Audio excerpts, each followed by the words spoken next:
psychoanalysis is about making the subconscious conscious. That's a quote, paraphrase of something Freud said about psychoanalysis. And you might say that it's true of spirituality as well, as making the subconscious conscious. The other day I spoke about how Freud said psychoanalysis is a cure through love, and I compared it to A Course in Miracles. In this video, I'm going to talk about a couple things. One is, I'm going to talk a little bit about how A Course in Miracles came to be. And it's almost the 50th, some people would say it is the 50th anniversary year since the Course was published, because it was first published in 1975, but it was kind of not an official, it was official, but not completely official. And it was really not until 1976 that A Course in Miracles was professionally published to the world. And so 2026 is going to be the 50th anniversary, and I'm going to do a whole year of reading the whole course, through the whole course, and talking about it. So stay tuned for that. And I'm excited about doing that and really getting more into depth into A Course in Miracles. And I understand A Course in Miracles to be expressing universal spiritual principles. It's not a religion, and it's not Christianity, and it's not even, it's, you might say it's Christ-centered, but only if you understand Christ in a more symbolic way, right? And it does not matter, it does not hinge on whether Jesus was a historical figure or not. That's my take on it. I'm going to say more about that in the future. But what I wanted to do in this video, partly before I get into the course, in a more, in a way that is going to talk about how it came to be. I'm going to make the subconscious conscious here and talk about something that really came to light in my own mind, which is my own lifetime. I was born in 1970. I'm 55 years old. I'm going to be 56 this coming year. And my parents met in like 1965. Believe it or not, that's when A Course in Miracles started, in 1965. And so I want to just kind of make this parallel between my own life and A Course in Miracles, and talk about how it might be that the Course really resonates with me, because the Course is written in English. It came about, it started in 1965. It basically completed by the time I was born, 1970, but 1972. And it's came through a Jewish professor at Columbia University. I was born almost in the same geographical location. I was born in Philadelphia, Pennsylvania. So there's my own history is what I'm trying to say, parallels A Course in Miracles in many ways. And that might be why I really resonate with it. And the other thing that came about in the 60s, there was a lot of things that happened in the 60s. Rock music was a big one. In 65, you might say, is when it really started to blossom into an art form, right? It was you could say a music for the younger generation, for the kids, dance music and rebellion, the music of rebellion. But then especially with groups like the Beatles, it became a whole art form in and of itself. And the other thing I want to bring up, some of you might not like this, some of you might resonate with this, but obviously psychedelic drugs was another thing that really came to the forefront in the 60s, and played a big part in the developments, in the revolutions of the 60s. And psychedelic drugs did not play a part in how A Course in Miracles came to be. Hypnosis, someone said recently in response to one of my videos that A Course in Miracles came through hypnosis. It did not come through hypnosis. It came through a a psychologist working at Columbia University. She began to receive these messages. They were not channeled messages. They, yeah, get a cookie, bud.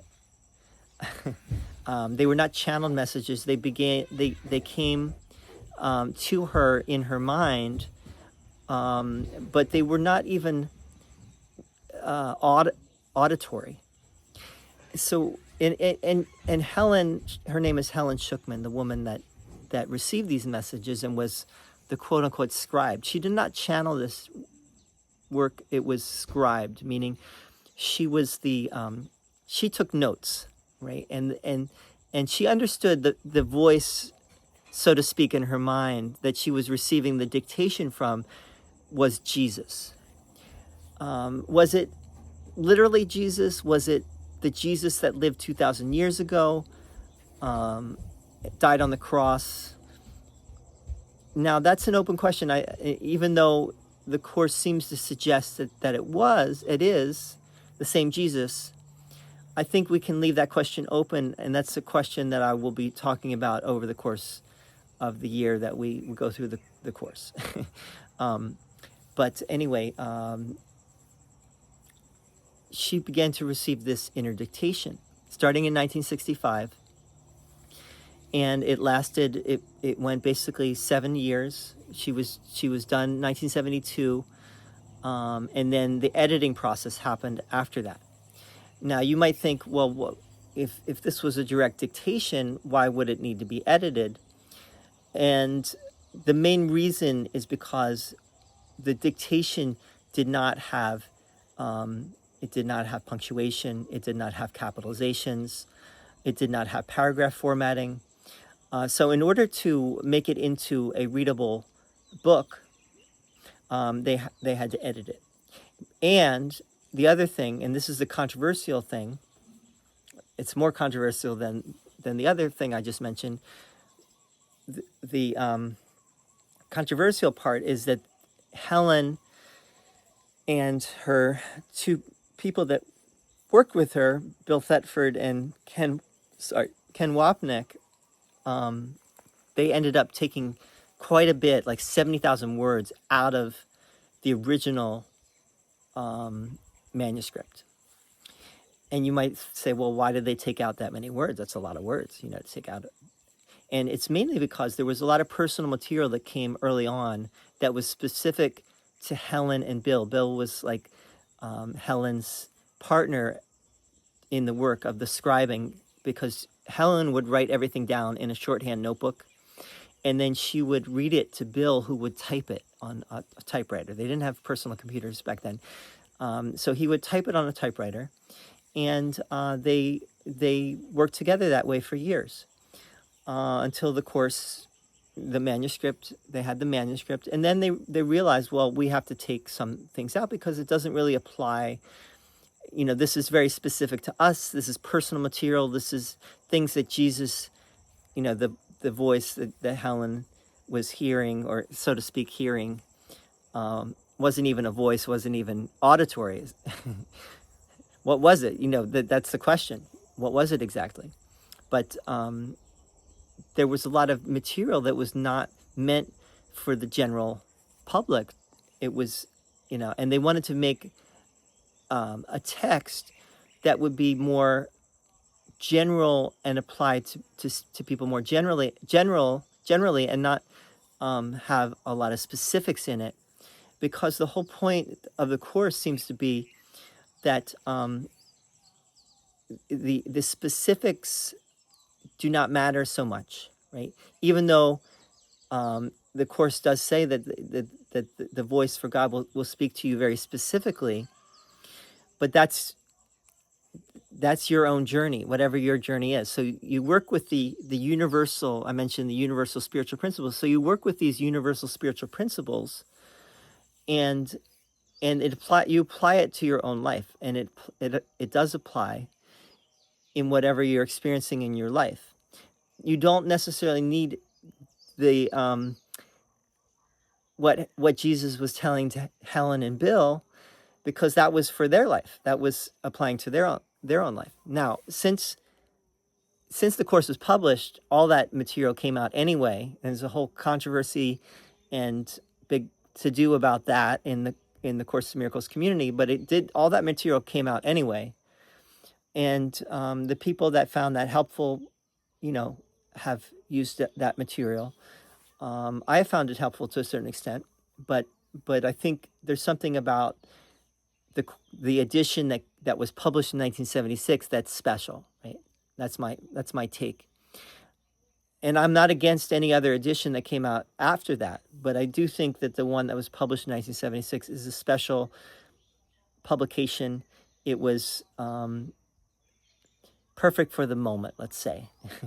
And if anyone asked me which version of the Course to read, I would say read that one, right? It's really the third edition, because it went through a couple editions after that.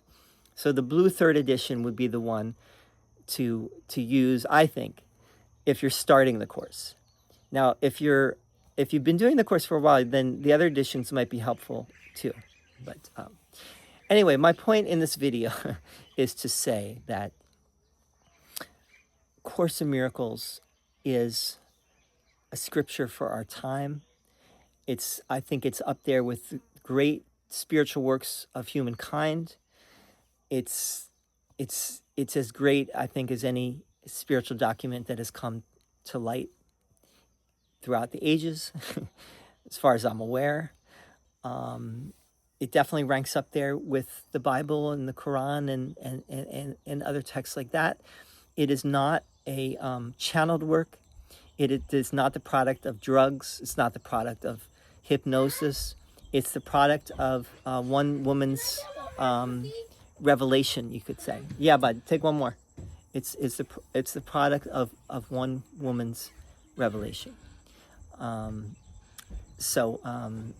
if you think that that's possible, you think that that's something important and something to consider, then you can listen more to this channel, and I will be going more in depth. Thank you so much for listening, and hope you have a wonderful day. It's Thanksgiving. Happy Thanksgiving to everyone, and see you soon. Bye-bye.